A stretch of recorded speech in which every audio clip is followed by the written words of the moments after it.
আছেন সবাই? আলহামদুলিল্লাহ, আশা করি ভালো আছেন। আমি ভালো আছি।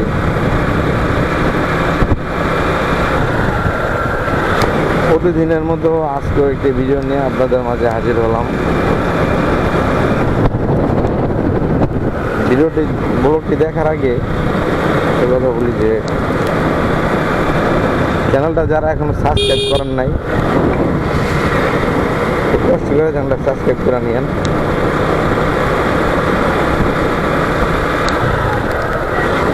মোটর ড্রাইভিং করতে কার নাই না ভালো লাগে?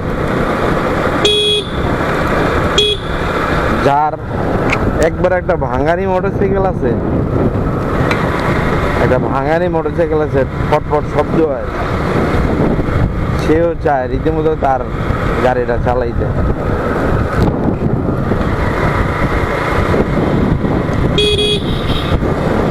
আর যার গাড়িটা ভালো আছে সেটা তো কথাই নাই।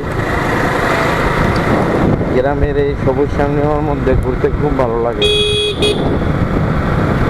কাজের ফাঁকে ফাঁকে একটু ঘুরি। এই যে দেখেন, যেদিকে তাকাবেন শুধু সবুজ আর সবুজ। যেটা শুধু গ্রাম অঞ্চলে দেখা যায়, শহরে এটা দেখা সম্ভব না। আবার সম্ভব হইতে পারে, শহরের ভিতরেও দেখা গেছে অনেক দূরে দূরে সবুজ এরকম আছে, সব গাছপালা আছে, একবার না বললেই না, আছে কিন্তু কম। আজকে মোটামুটি ভালোই বৃষ্টি হয়েছে। আমরা যারা মোটর ড্রাইভিং করি, আর কি মোটরসাইকেল ড্রাইভিং করি,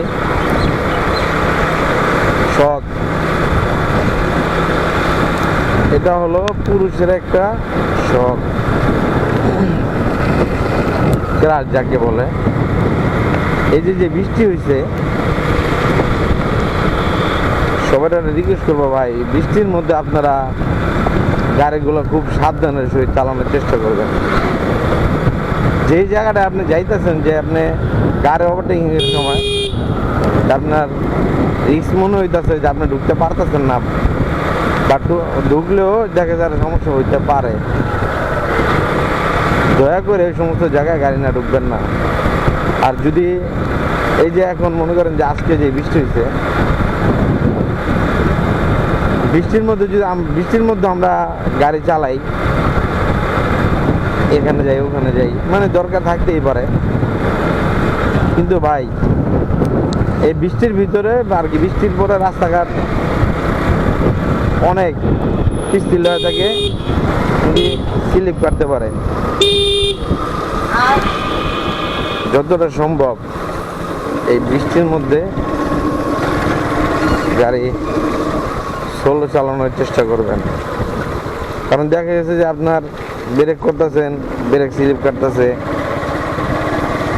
তারপরে একটু হার্ড ব্রেক করছেন, আপনি পড়ে গেছেন, গাড়ি নিয়ে পড়ে গেছেন, আপনার একটা ক্ষয়ক্ষতি হয়ে গেছে। বাইক কি দরকার? কোনো দরকার নাই। আপনি 10 মিনিটের জায়গায় আপনি 15 মিনিটে যান, তো ইনশাল্লাহ আপনার সেফটিভাবে তো আপনি পৌঁছাইলেন। ভাগ্যে থাকলে এটা আলাদা ব্যাপার, ভাগ্যে থাকলে, কিন্তু আপনি সেফ থাকেন। বৃষ্টির মধ্যে ভাই, তাই রিকোয়েস্ট করতেছি যে চেষ্টা করবেন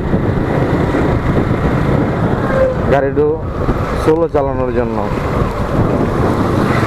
10 মিনিটের জায়গায় 15 মিনিটে যদি আপনি পৌঁছান, এতে আপনার ক্ষতি হয়ে যাইব না। আর ওই 10 মিনিটের জায়গা